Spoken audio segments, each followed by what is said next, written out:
naman ng lahat ang mga testimonya ng aking ama.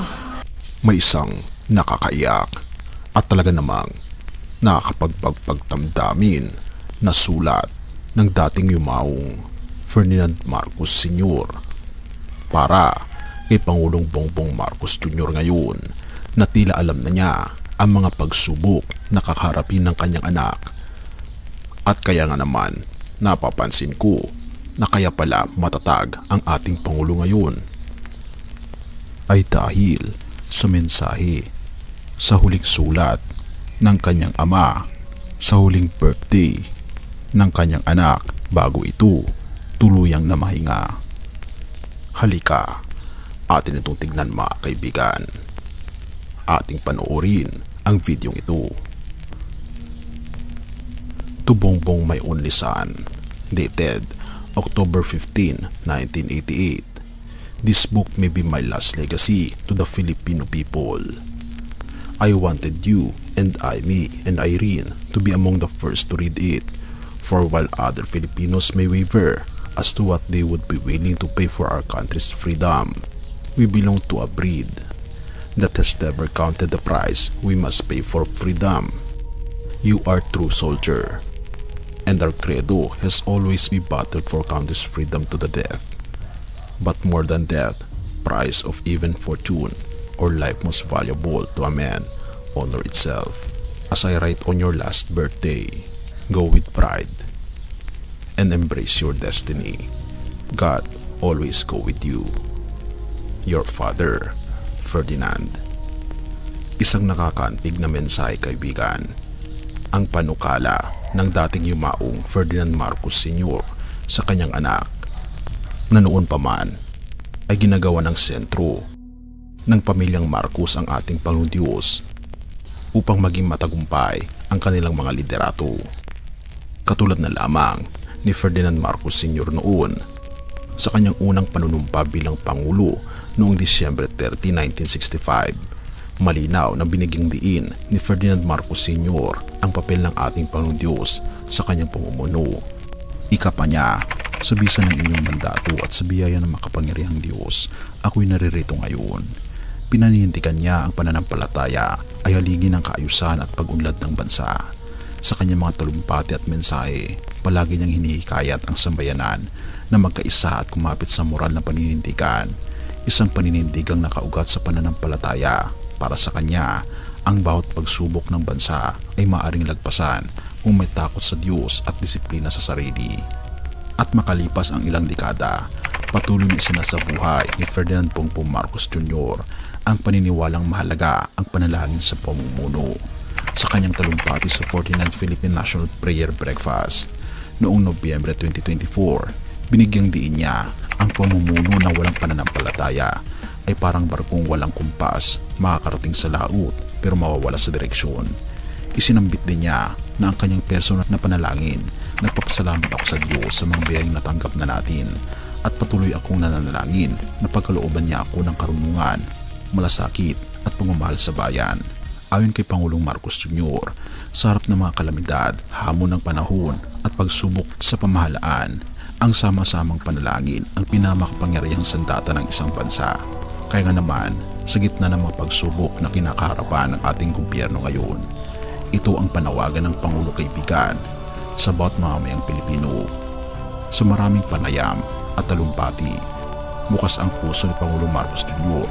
sa paghingi ng dasal mula sa mamamayan. Sa isang panayam sinabi niya, ako'y nananawagan, ipagdasal niyo ako at ipanalangin natin ang ating bayan. Hindi ito kaya ng isang tao lang. Ipinapakita nito ang kanyang pagpapakumbaba at paniniwala na ang tagumpay ng isang pamahalaan ay nakasalalay hindi sa talino ng pinuno kundi sa tulong ng ating Panginoong Diyos at suporta ng mamamayan. Ang panalangin ay hindi lamang bahagi ng pribadong buhay ng mga Marcos kundi naging sentro rin ng kanilang pampublikong paglilingkod. Para kay Marcos Sr., ito'y simbolo ng pagkakaisa, disiplina at muling pagbangon ng bayan. Para kay Marcos Jr., ito'y sandigan sa gitna ng hamon ng makabagong pamumuno, isang paalala na ang tunay na lider ay marunong lumuhod at manalangin bago tumindig at magpasya. Sa gitna ng pagbabago, krisis at pag-asa, nananatiling makapangyarihan ng panalangin sa puso ng mga Pilipino, maging sa mga namumuno sa kanila at sa bawat panawagan ng Pangulo para sa dasal.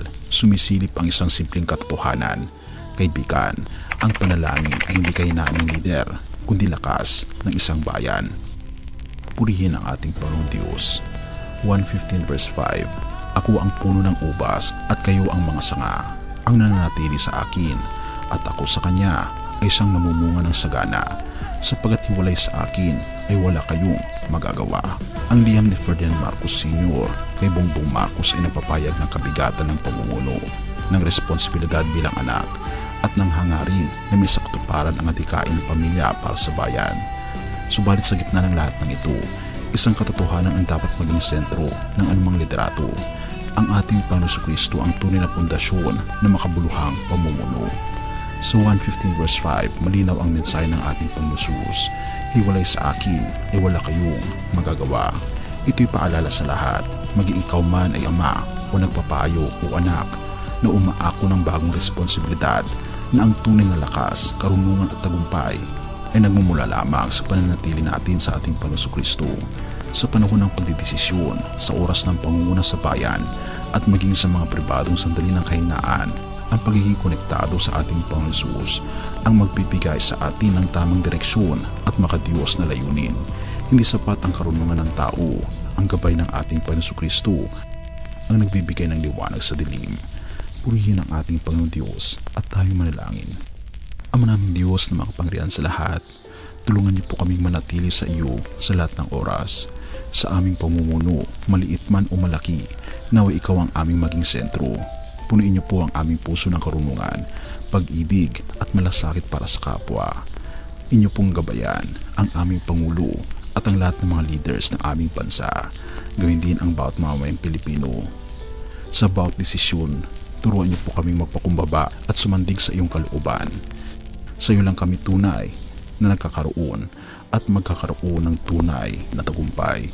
Pinupuri po namin at pinapasalamatan ng aming Panginoon Diyos. Pagpalain po ang aming bayan, pagpalain niyo po ang aming bansa, ang buong sanlibutan, at purihin po ang iyong banal na pangalan magpakailanman. Salamat po Panginoon Diyos sa inyo pong pag-ibig sa amin at maging sa pakikinig ng aming mga panalangin, at patawarin po kami sa lahat ng aming pagkukulang at pagkakasala, sapagkat ito po ang aming samot hiling sa matamis na pangalan ng aming Panginoon Jesus. Amen.